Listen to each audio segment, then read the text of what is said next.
এই নদীর নাম সন্ধ্যা। শান্ত শীতল ধারা নিয়ে প্রবাহিত এক ইতিহাস। কিন্তু এই ইতিহাসে আজ শুধুই ভাঙনের গল্প। বরিশালের এই নদী এখন ভয়ে ভয়ে তাকিয়ে থাকা হাজারো মানুষের শত্রু হয়ে দাঁড়িয়েছে। প্রতি বছর বর্ষা এলেই বদলে যায় জীবনের মানচিত্র। যেখানে একদিন ছিল ঘর, উঠোন, খেলার মাঠ, আজ সেখানে কেবল নদীর পেটজোড়া কাদা। তিনবার বাড়ি ভাঙছে,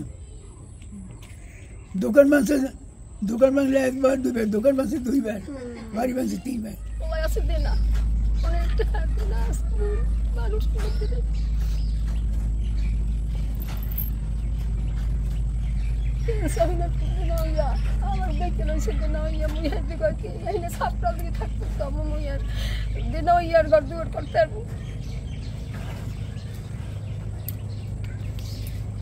আমরা মধ্যাহ্নে আছি, জলের চতুর্পাশেই জলের মধ্যাহ্নে আছি।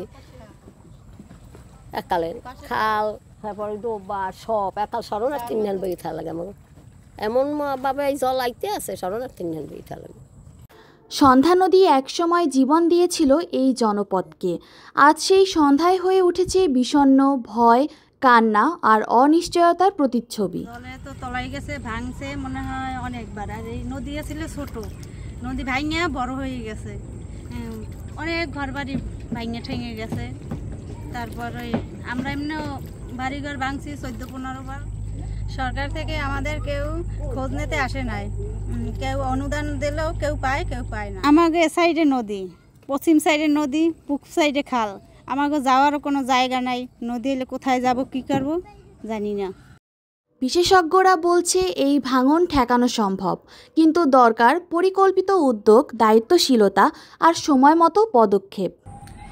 নদী ভাঙনের পেছনে মূলত বেশ কিছু কারণ কাজ করে, যার ভিতরে উল্লেখযোগ্য হিসেবে আমরা বলতে পারি অনিয়ন্ত্রিত বাঁধ নির্মাণ, ড্রেজিংয়ের অভাব এবং জলবায়ু পরিবর্তনের চাপ।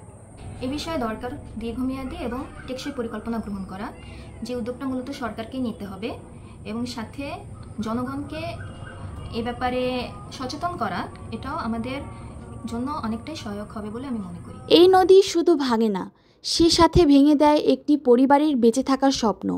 প্রতিবার যখন নদী পাড়ের মানুষ ঘর হারায় তখন জাতি এক একটি সম্ভাবনা। সময় এসেছে আমাদের জেগে ওঠার এবং সমাধানের পথে এগিয়ে যাওয়ার। এই নদী ভাঙনের ফলে বিপাকে পড়ছে সাধারণ জনগণ। সরকারের অনুদানের আশায় চেয়ে আছে চাতক পাখির মতন। প্রজ্ঞা পারমিতা, সন্দেশ সমাচার, বরিশাল।